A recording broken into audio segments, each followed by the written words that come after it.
ये नंबर्स के अंदर कॉन्फ्लिक्ट्स होता है, वो बहुत इंपॉर्टेंट है। अगर वो दोनों फ्रेंडली हो जाए ना, जो मेरी हार्ट डिजायर है अगर वही मेरी जिंदगी में हो रहा है, वही मेरी डेस्टिनी में हो रहा है, तो आई एम हैप्पी। और जो मेरी हार्ट डिजायर है वो नहीं हो रहा है तो I am unhappy. This is the only criteria for happiness and unhappiness. आदमी सुखी और दुखी का क्या मतलब है कि जो आदमी चाह रहा है वो हो रहा है। तो अगर किसी की हार्ट डिजायर भी 5 ही बन जाए और टैलेंट डेस्टिनी नंबर भी 5 है तो ठीक है, फिर वो परेशान नहीं होता अपनी लाइफ में। वो तो चाहता ही हूँ, वो कहेगा मैं तो चाहता ही हूँ ट्रेवल करना, अच्छा मुझे जॉब मिल गई घूमने की।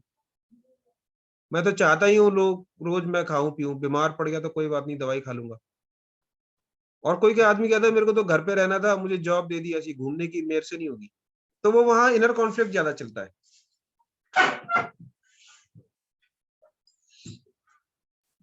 अब ये करने के बाद हमें बड़ा इंपॉर्टेंट एक काम करना है, और वो हमें ध्यान से सीखना है। वो हमारा डिसाइड करेगा कि कभी कभी हमारी लाइफ में ऐसा क्यों नहीं होता जैसा हम सोचते हैं, या ऐसा पर्सनैलिटी पे नहीं आ रहा, नंबर कुछ और आ रहा है, हो कुछ हो रहा है। तो इसको हम कहेंगे महादशा निकालना। महादशा कैसे निकालनी है ये हमें देखना है। डेस्टिनी नंबर, टैलेंट नंबर, जिस तरह से हमने सीखा है बिल्कुल उसी तरह से निकालिए, आपकी प्रिडिक्शन हमेशा सही आएगी। तो डेस्टिनी नंबर, अब महादशा निकालते हैं। गौरव आपकी डेट ऑफ बर्थ बोलिए। सर 20 मई 1995। 20 मई मई 1995, राइट। तो मैं इनकी एक बार जरा कैलकुलेशंस कर दूं। 2 5 24 6, राइट। तो ये आ गया 13 4। यानी कि टैलेंट नंबर भी कार्मिक है और नाम से भी सेमी कार्मिक आ रहा है। इसको थोड़ा सा इनको चेंज करना पड़ेगा लाइफ में। इसको करने के लिए आपने करना क्या है, एक तो इसको थोड़ा सा रिवर्स करके लिखिए। जो मंथ है इसको आप पहले लिखिए,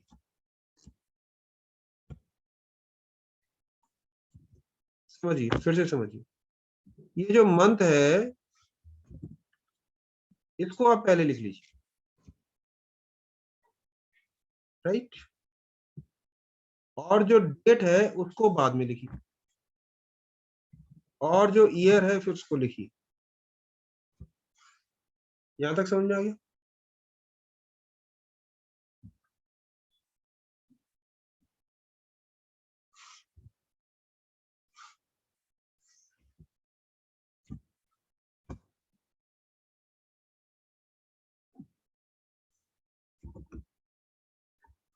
अब इसको और इसको जोड़िए। 5 और 2 को जोड़ेंगे तो बनेगा 7।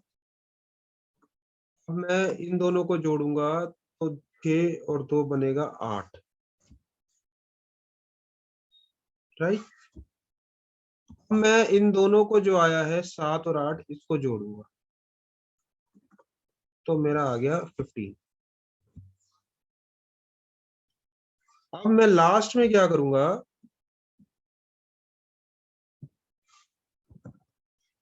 मैं इसको 5 को और 6 को भी जोड़ूंगा।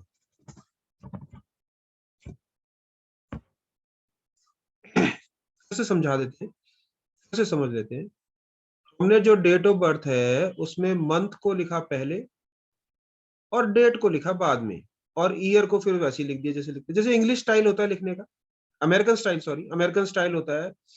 वो 20 मई 1995 नहीं लिखेंगे, वो मई 20 1995 लिखेंगे। तो उस स्टाइल में इसको लिखना है।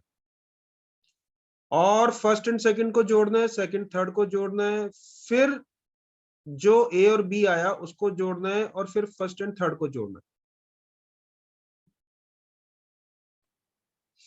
फिर से समझ लेते फर्स्ट हैं। And third, first and third क्या, फर्स्ट एंड थर्ड का? This is first, this is second, this अच्छा इज। फर्स्ट, ओके देन आपने ओके। पहले 5 और 2 को ऐड किया तो आ गया 7, राइट। फिर 2 और 6 को ऐड किया तो आ गया 8। फिर आपने 7 और 8 को ऐड किया तो आ गया 15। अब फोर्थ नंबर पे क्या करना है, जिसमें थोड़ा सा लोग थोड़ा सा कंफ्यूज हो जाते हैं।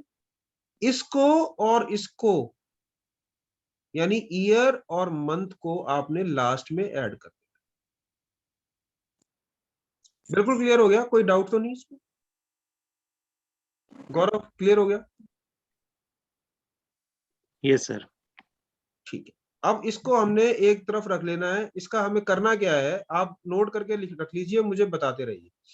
मैं इसको डिलीट कर रहा हूं, तो आप इसको नोट कर लीजिए। इसको, ये फर्स्ट है, ये सेकंड है, ये थर्ड है, ये फोर्थ, इस तरह से आप इसको नोट कीजिए। ये हमारा फर्स्ट पार्ट है, मैं इसको मार्क कर देता हूं। This is our first. करना कैसे है, इसका यूज कैसे करना है, इसका हमें प्रिडिक्शन कैसे करनी है, ये हमारी प्रिडिक्शन में बहुत बड़ा रोल प्ले करने वाला है, बहुत बड़ा रोल। यानी सारी प्रिडिक्शन हमारी इसी के बेस पर होनी है। आगे हमने जो आदमी की लाइफ में कुछ भी होना है, जो भी होना है, नहीं होना, वो इसी से होना है।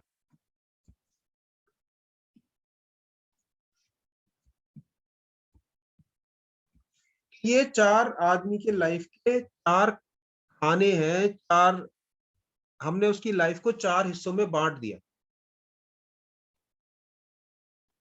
ठीक है, अब वो हिस्से कैसे निकालने हैं, ये मैं आपको आगे बताता हूं। तो मैं इसको डिलीट कर रहा हूं। 7, 2, 15, 6 और 11, 2। ठीक है, 7, 8, 15, 6 और 11, 2, 4 पार्ट में डिवाइड है इनकी लाइफ। अब मैं इसको डिलीट कर देता हूं और उसके आगे क्या करना है ये मैं आपको बताता हूं।